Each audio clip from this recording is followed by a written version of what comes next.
Gardener Dan here, 18th of February 2017, and we're in Essex, United Kingdom. So look at this, the backyard orchard is coming along well. Been doing a lot of thinking of late and a lot of hostility in the world, so trying to create a peaceful ambience around myself at the present, and I believe that setting trees can help to contribute to this. It might be setting trees, it might be setting flowers, it might be growing vegetables, it might be flower arranging, playing the guitar, going down the gym, so many different things that you can do in order to sort of encourage peace in your world, if you are fortunate enough to be able to do that. Of course, not everybody in the world is able to do that, and that is rather sad. So let's have a look at what's going down. So we'll start off in the corner here. So it's in the Worcester Pearmain apple. So this was, remember the video I put up the other day, mail order trees, buy one get one free offer, so £24.99 for 2 trees, £7.95 delivery, not too bad, and certainly nice trees. Look nice, no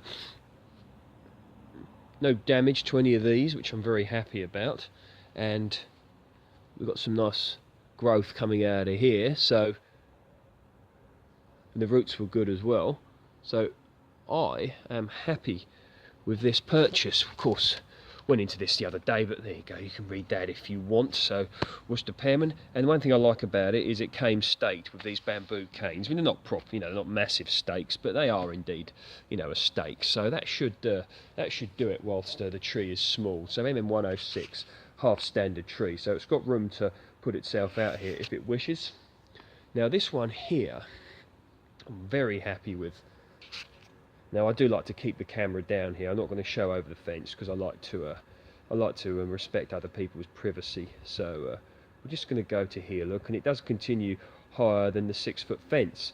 So this is plum Jubilee bush on St Julian A, which is a semi-vigorous rootstock. So there should be a decent sized tree within a few years, and had some nice roots on it once again. And yeah, look at all these going up. So we've got 1, 2, 3, 4, 5, 6, 7, 8, 9. So yeah, 9 growth points going up here, and yeah, this is the main one. So this will continue to shoot up here, and something tells me that this is going to be an incredibly productive tree in the next few years. I mean, I wouldn't imagine there'll be any fruit this year, and the advice is generally to take the blossom off in their first year of planting, so that the tree you know, puts its energy into growing. But I don't know if I've got the heart to do that, but it probably is wise to do so. But I will see how the thought takes me when it comes up. So yeah, and here we go, here's the other one here. This was the Concorde pear. I went into this in detail, so my long-term viewers may be wondering, where have you put the Stella Cherry, Dan, that was there? Well, was here, but what I've done, to get a bit of space, I've pushed the trees further back, closer to the fence. Not too close, because I want to be able to service the fence, you know, should there be any breakages, or, you know, to paint it, of course, every few years. But you can see, if I pan the camera across here, you can see that it looks quite nice. Of course, these trees are dormant, so they don't look, you know, ornamental at this time of year. No one expects them to. But anyway, here you go. This is what I've done with the Stella Cherry. I've just put it in a pot for the time being, and I will explain to you what I'm going to do with it. So also today, you can see what I've done here, look. Put up the polytunnel. So this was a 3 metres by 2 polytunnel, Feelgooduk, and £117, and I believe it was free UK delivery, and I'm very, very happy with it so far. Didn't take much to put it up.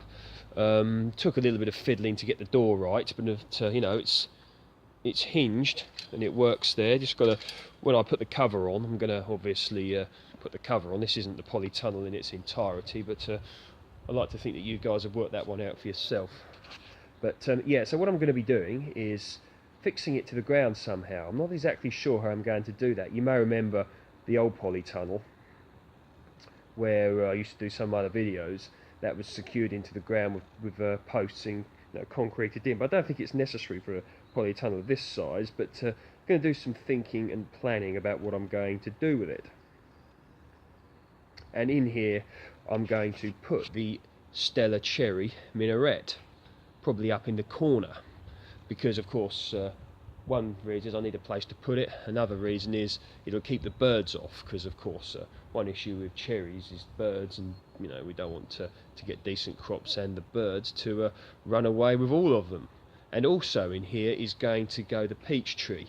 Now I've done extensive videos on peaches, and check them out. One of the videos, how to prevent peach leaf curl, one of the most popular on YouTube, which you know, I'm grateful for, but even more grateful that it's managing to help people avoid peach leaf curl. So that's going to go in here. And also what's going to happen in here is I'm going to be growing things like bitter melons and melons. I might even have a go at some aubergines this year, and some watermelons as well. So we've got this space in front of the polytunnel here, and I'm not sure what I'm going to do here. I've thought about grafting some dwarf trees in a line along here like that, like cordons. So that's always a possibility as well. Or I have thought about putting some raspberries in. I do intend to have some strawberries in the garden here. I'm not sure if they're going to go in the polytunnel yet, because I want to use that the space for, you know, I'm not sure, still just deciding what's going to happen. So yeah, lots of potential here. Even though this backyard orchard is relatively small, I intend to make the best of it, and I'm just hoping that you know, these plants do well. But I see no reason why not. I've enriched the soil with good quality organic compost, and really am hoping